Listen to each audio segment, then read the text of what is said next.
하나님 말씀은 사무엘하 2장 1절에서 11절까지의 말씀입니다. 사무엘하 2장 1절에서 11절입니다. 사무엘하 2장 1절입니다. 그 후에 다윗이 여호와께 여쭈어 아뢰되 내가 유다 한 성읍으로 올라가리이까? 여호와께서 이르시되 올라가라. 다윗이 아뢰되 어디로 가리이까? 이르시되 헤브론으로 갈지니라.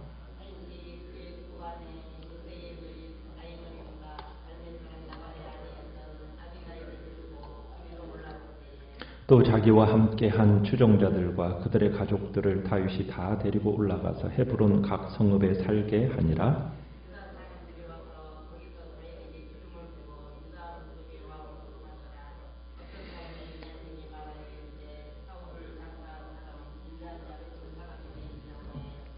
다윗이 길르앗 야베스 사람들에게 전령들을 보내 그들에게 이르되 너희가 너희 주 사울에게 이처럼 은혜를 베풀어 그를 장사하였으니 여호와께 복을 받을지어다.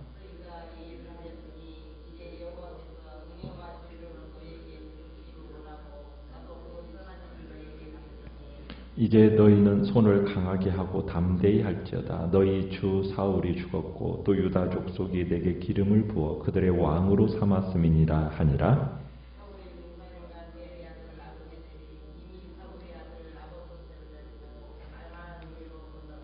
길르앗과 아술과 이스라엘과 에브라임과 베냐민과 온 이스라엘의 왕으로 삼았더라.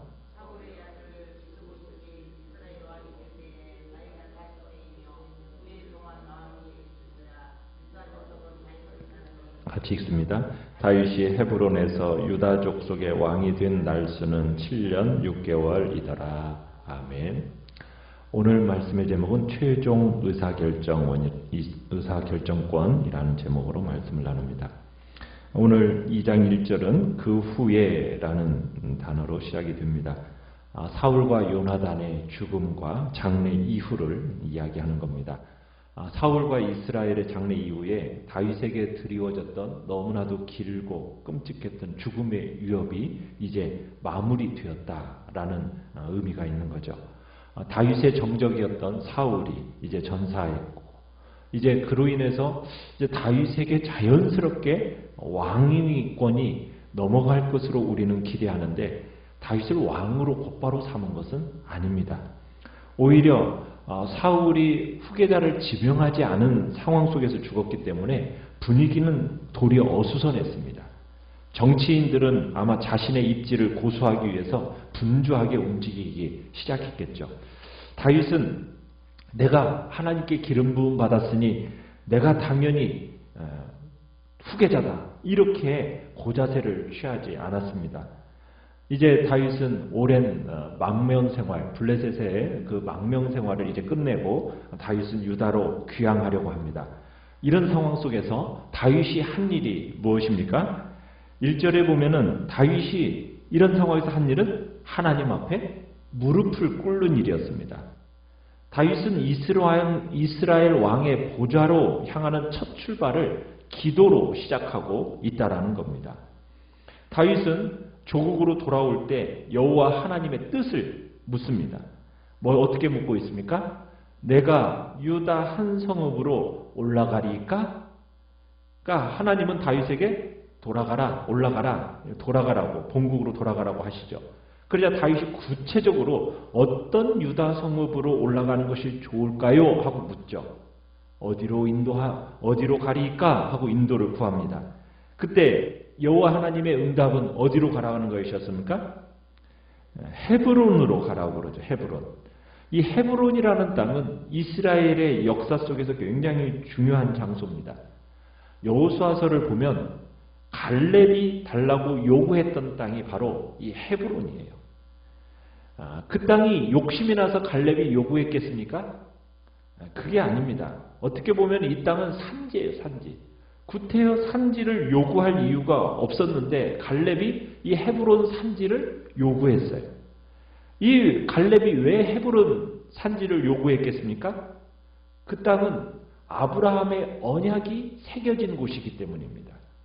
아브라함이 헤브론으로 이주한 뒤에 여호와를 위하여 제단을 쌓았고, 그리고 그곳에서 하나님 여호와의 약속을 얻은 곳이 바로 이 헤브론 땅이거든요. 그래서 갈렙은 그 하나님의 약속을 붙들기 위해서 헤브론을 요구한 겁니다. 그리고 하나님의 약속을 따라서 약속의 집안이 될 다윗이 이제 헤브론으로 올라가도록 하나님은 명령하셨고, 드디어 헤브론으로 이제 다윗이 올라가게 되는 겁니다. 아마 다윗이 이스라엘의 권력의 중심부라고 할 수 있는 기브아 땅으로 급격하게 진입을 했다면 아마 왕과 왕세자를 잃은 이스라엘 백성들의 마음에 아마 큰 상처를 줄 수도 있는 일이었을 겁니다. 또 당시 이스라엘 사람들은 하나님이 다윗을 이스라엘의 차기 왕으로 점지하셨다, 이거 알았을까요? 그 당시에는 자세히 알지 못했을 겁니다. 우리가 이렇게 성경을 읽어왔기 때문에 하나님께서 그 섭리로 지금 다윗을 왕으로 세우실 거다라는 것을 알지, 그 동시대 사람들에게 있어서는 이 다윗이 왕으로 세워질 거다라는 사실을 정확하게 알지는 못했을 거라는 거예요. 동시대 백성들의 눈에는 사울과 다윗이 그냥 권력 투쟁 중이다, 이렇게 단순한 권력 투쟁으로 봤을 거라는 얘기입니다. 이런 상황 속에서 다윗이 취할 자세가 뭐였겠습니까? 은인자중하면서 하나님의 때를 기다리는 거였겠죠. 그래서 다윗은 다시 7년을 헤브론에서 통일 이스라엘의 왕이 되기 위한 수련을 거쳐야만 했던 겁니다. 자기의 야심도 다스려야 됐고, 조급함도 다스려야 됐고, 뽐내고 싶은 마음도 다스려야 됐으며, 작은 공동체 형성에 주력해야 했던 겁니다. 거기에다가 갈라진 마음을 한데 모으고, 특히 상실감에 빠져있는 이 베냐민 지파 중심의 북이스라엘 동포의 마음을 얻어야만 했던 것이 이 다윗에게 있어서 숙제였던 겁니다. 자, 헤브론으로 올라가는 다윗은 망명 중에 얻은 두 아내, 이스라엘 여인 아히노암과 갈멜 사람 아내 나발의 아내였던 아비가일을 데리고 올라갑니다. 아울러 이제 3절에 보면 다윗은 자기와 함께 추종했던 자들, 또 그들의 가족들 함께 데리고 헤브론 지역의 각 성읍에 정착을 시킵니다. 자, 4절에 보면 다윗이 돌아왔다는 소식을 접한 유다 사람들이 어떤 일을 합니까? 헤브론에서 그를 왕으로 추대를 합니다. 그러니까 다윗이 이제 드디어 헤브론에서 유다 지파, 유다 족속의 왕이 되는 겁니다. 그러나 아직 통일 이스라엘의 왕이 된 것은 아닙니다. 이스라엘 전체의 왕이 된 것은 아직 아니란 얘기죠. 이스라엘, 어떻게 보면은 다윗은 겨우 이 12지파 중에 한 지파의 왕으로서 이제 등극하게 되는 겁니다. 참 사무엘에게 오래전에 다윗은 기름 부음을 받았지만 이제 다윗의 즉위식은 이제서 온 대중 앞에서 이루어지게 되는 겁니다. 참 비공식적인 기름 부음이 이제 공개적으로 기름 부음 받는 장면이 바로 오늘 이제 4절에 이루어지고 있는 거죠. 그래서 다윗은 다시 한 번 더 기름 부음을 받습니다. 자, 사울은 죽었어요. 그렇지만 그 사울의 정권의 잔재는 아직 건재합니다. 이런 상황 속에서 다윗은 사울 집안을 중심으로 형성되는 이 북쪽 세력을 어쨌든 최선을 다해서 껴안아야만 했어요.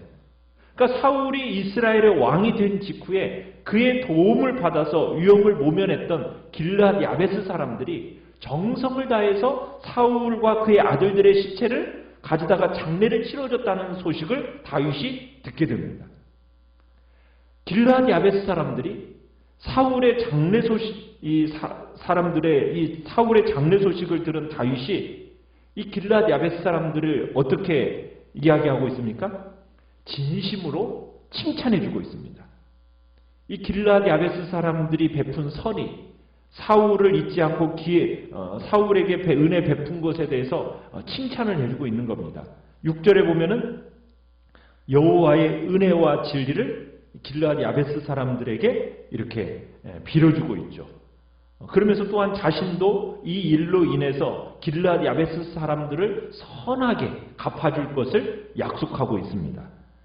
그러니까 이 축복을 이제 이 길앗 야베스 사람들이 이렇게 전하는 이유는 다윗이 자신이 다스리는 그 기간 동안에는 사울에게 충성을 바쳤다는 이유로 길앗 야베스 사람들이 불이익을 당한다거나 해를 입을 일이 전혀 일어나지 않을 것을 이제 암시해 주면서 지금 길앗 야베스 사람들에게 이 축복의 말을 전해주고 있는 거죠. 여호와께서 그들에게 복을 주시도록 이 비는 이 다윗의 모습 속에서 이 길앗 야베스 사람들의 마음은 어떻겠습니까? 저기 안심이 되었겠죠. 그러나 다윗은 그들에게 또 한 가지를 강조를 하고 있습니다. 무엇을 강조하고 있습니까? 7절에서 이제 사울 왕은 죽었다는 거예요. 그리고 자신은 유다 족속의 왕으로 추대가 되었다는 거죠. 그러니까 이 현실을 받아들이라는 거예요. 그러니까 다윗은 자신의 왕권을 차지할 때 이 길앗 야베스 사람들의 노력이 가장 좋은 열매를 맺을 것이라고 그렇게 얘기를 하는 겁니다. 그러니까 사울의 이 장례식 일로 인해서 길앗 야베스 사람들에게 찬사를 보냄과 동시에 그들을 어떻게든 다윗이 자기 진영으로 끌어들이려는 지금 노력을 하고 있는 겁니다. 만약 이 길앗 야베스 사람들이 다윗의 왕권을 인정해 준다면 다윗은 천군만마를 얻는 거나 마찬가지거든요. 북쪽 지파 사람들 중에서 그 누구보다도 사울을 사랑했던 사람들이고 사울을 지지했던 사람들이 바로 이 길앗 야베스 사람들인데 이 길앗 야베스 사람들이 다윗을 지지한다고 한다면 나머지 북쪽 사람들은 훨씬 더 쉽게 설득할 수 있지 않겠습니까? 그래서 이제 유다 지파의 왕으로 취임한 이 다윗은 이제 북쪽 사람들의 그 지지를 얻어내기 위해서 지금 길앗 야베스 사람들을 칭찬하면서 또 그들에게 이제 이렇게 지지를 호소해하고 있는 거죠. 자, 그런데 모든 일이 이렇게 다윗이 원하는 대로 진행되지는 않아요. 그죠? 우리가 8절에 가보면 아브넬이 마하나임에서 사울의 아들 이스보셋을 왕으로 세우게 됩니다. 그러니까 사울 집안에서 아브넬이라는 사람은 어떻게 보면 사울 다음의 권력 행사자였어요. 자, 사울이 죽은 후에 이 아브넬의 위치가 더욱더 부각이 됐겠죠. 그리고 이 아브넬이 사울의 아들 이스보셋을 왕으로 세운 겁니다. 아브넬이 이스보셋을 왕으로 세워놓고서는 어떻게 하려고 하는 거예요? 그냥 꼭두각시로 세워놓고서는 이제 조종하면서 자신의 권력을 장악하려는 것이 이 아브넬의 의도였겠죠. 그런 야심가가 이 아브넬이었던 겁니다. 자, 다윗이 왕이 된 경위, 이스보셋이 왕이 된 경위, 큰 차이가 있죠. 다윗은 온 유대 사람들에 의해서 왕으로 추대되었다면 이스보셋은 누구에 의해서 왕이 된 사람입니까? 아브넬의 개인적인 결정에 의해서 왕이 된 거죠. 그러니까 어떻게 보면은 사사로운 결단에 의해서 이스보셋은 왕이 된 겁니다. 자, 그래서 이제 이스보셋과 다윗 간에 이제 목숨 건 전쟁이 치러져야만 하게 됩니다. 참으로 이스라엘의 통치권을 놓고 본격적인 왕권 쟁탈전이 이제 시작이 된 겁니다. 이 다윗과 사울 간의 집안 싸움이 몇 년이 진행되느냐? 7년간이 지속이 돼요. 자, 그런데 보시면은 10절에 보시면은 이스보셋이 통치한 기간이 몇 년이라고 되어 있습니까? 2해 되어 있죠. 2년이요, 2년. 그러면 다윗이 헤브론에서 통치한 기간은 몇 년이라고 되어 있어요? 7년 6개월이에요.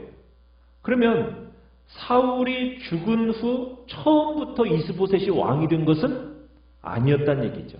그러면은 5년이라는 세월 동안에는 누가 그 북쪽 지파들을 속에서 다스렸다는 얘기입니까?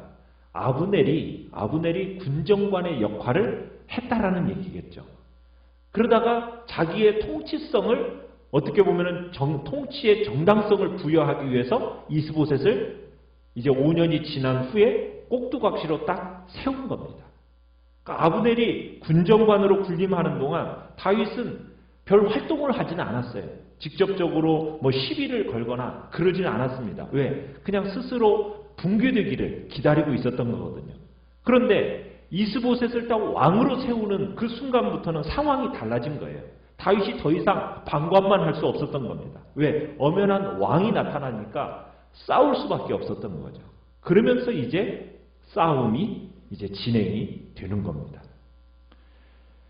참 다윗은 자신이 이스라엘의 왕이 될 것, 그러면서 그 시기가 지금이다라는 사실을 알고 있었어요. 자, 그런데도 자기 스스로 그것을 결정하며 갑니까? 안 갑니까? 자기가 결정하지 않아요. 그 결정권을 누구에게 맡깁니까? 하나님께 맡기는 것이 우리가 다윗의 모습에서 보는 교훈입니다. 우리는 기도를 할 때 주로 어려울 때만 기도하는 경향이 있어요. 그게 이제 많은 성도들의 모습이에요. 평안할 때는 좀 기도하지 않고 이렇게 그러다가 마음에 급함이 생겨지면은 이 하나님 앞에 기도해요. 그러나 진짜 기도의 사람은 어떤 사람일까요? 모든 것이 당연하고, 모든 것이 마땅하고, 모든 것이 순적한 상황 속에서도 하나님의 뜻을 묻는 사람이 진짜 기도의 사람이에요. 그 사람이 바로 하나님을 경외하는 자란 얘기죠. 하나님을 경외하지 않는 사람은 하나님의 뜻보다는 자신의 뜻을, 자신의 욕심을 쫓아갑니다. 그러나 하나님을 진실로 경외하는 자들은 자기 뜻보다는 하나님의 뜻을 알고자 애쓰는 사람이에요. 그리고 그 뜻을 쫓아가는 사람인 거죠. 우리가 하나님의 주권을 인정하지 않으면 범사에 하나님의 뜻을 구할 수가 없습니다. 또한 하나님의 뜻을 구하지 않으면 자꾸 자기 뜻만 내세우게 되는 거예요. 그렇게 자기 뜻만 내세우다 보면 어떻게 됩니까? 하나님의 뜻과 무관하게 행동하게 되는 거예요. 결국에는 사울과 같은 길을, 그릇된 길을 갈 수밖에 없게 되는 겁니다. 우리는 어려울 때만이 아니라 형통할 때 어떻게 보면 그때 더 하나님의 뜻이 어디 있는지를 묻고 주님 앞에 무릎으로 가는 것이, 그것이 더 중요하다는 얘기입니다. 특별히 삶에 있어서 가장 중요한 것은 때를 분별하는 일이에요. 모든 일에는 적기가 있거든요. 다윗은 결코 자신의 때를 자기 스스로 분별해서 결정하려고 하지 않았어요. 매사를 하나님 앞에 여쭈어 봤습니다. 한 걸음 한 걸음을 하나님 앞에 일일이 여쭈면서 인도를 받아요. 진짜 복이 무엇인지를 안 사람인 거죠.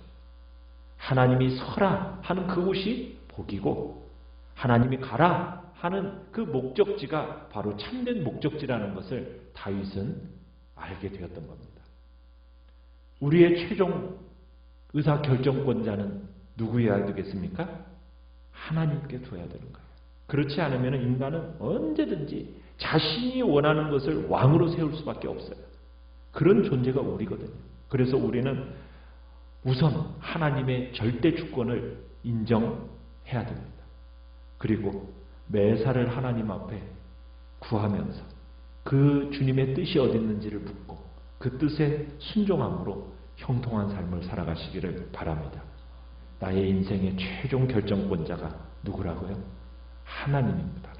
그분을 인정하며 살게 해달라고 이 시간 주님 앞에 기도하며 나가시기 바랍니다. 말씀이 바랍니다. 말씀